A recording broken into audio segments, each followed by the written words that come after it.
through the mask that's all fogged up.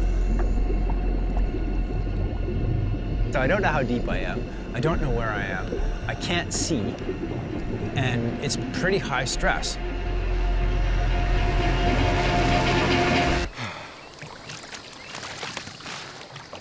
Take a break, recalibrate. If I clear my mask, I must down. have cleared my mask 25 times down there.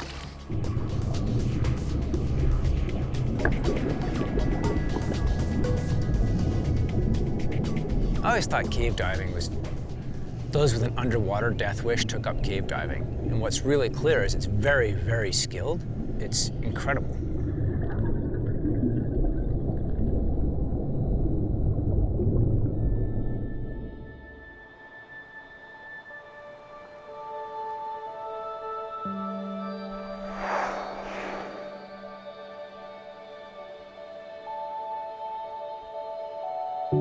I've worked harder for this trip than anything I've ever worked for in my life.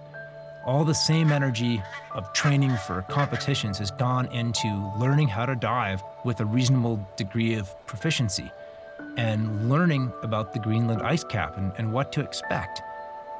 Year after year, the glaciers dwindle and lose mass. This trip is an opportunity to add to our knowledge about the planet and maybe change the course of what we're doing as a species on the planet. Our main research activities happen over a 2-month window in summer when the Greenland ice sheet really starts melting.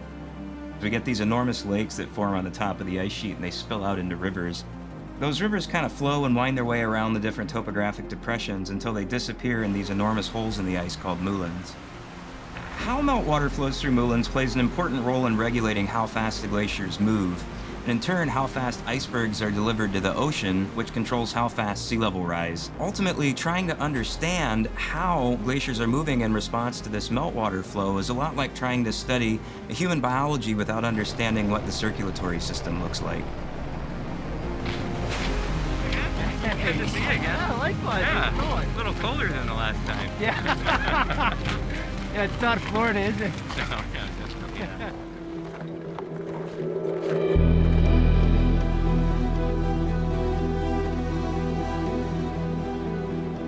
There's only a handful of expeditions that have explored moulins. We don't know of any expeditions where people tried to go diving in moulins. The theory in Greenland is that at a certain level, we're going to hit water. You wouldn't think of a water table in a glacier, but there's water down there. We want to get down to it, dive it, and learn how it works. So if we don't know how big these cave systems are, we have no way of understanding or even modeling the water level fluctuations within them that are controlling the motion of the ice sheet. That's pretty cool, eh? What a powerful place, eh? Like, just, whoa. Yeah, I've never been in any place like this, ever. Me neither. This is next level for sure.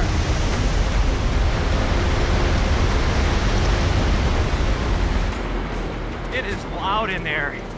That is a massive amount of water, thunder like coming up from the inky blackness down below. It is a scary place in there.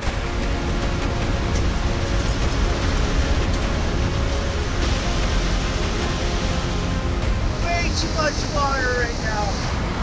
Ripping down below us. You can see it going for 50, 80 meters straight down below us. And it just disappears into this cauldron of slamming water, and you die for sure down there right now. Typically, you know, we're not working in these when there's that much water flowing into them, mostly because we can't get anywhere. By the time October rolls around, I think everything's gonna freeze up real nice. This waterfall is gonna shut down and we're gonna be able to work our way down all the way to where the water backs up in the system.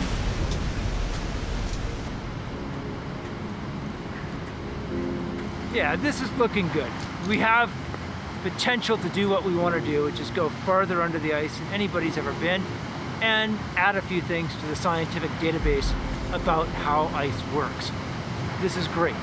And yeah, I'm looking forward to October.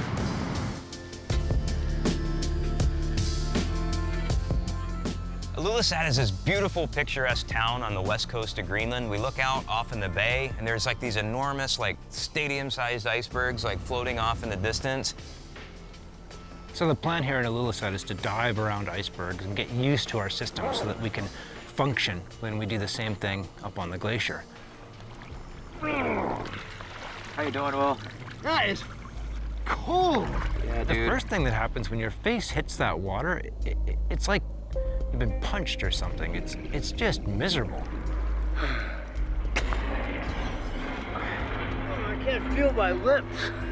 My lips are totally numb. So you have these big gloves on and you're trying to switch regulators so you keep your gases equal in your tanks. You got to clip things off.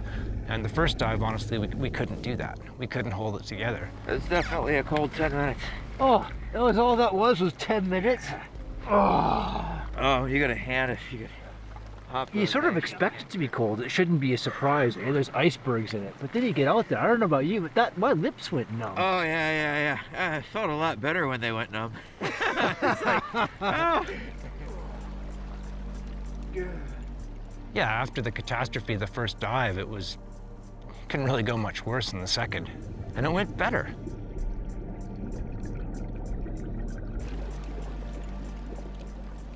You know, we've been in the water for about 20 minutes now.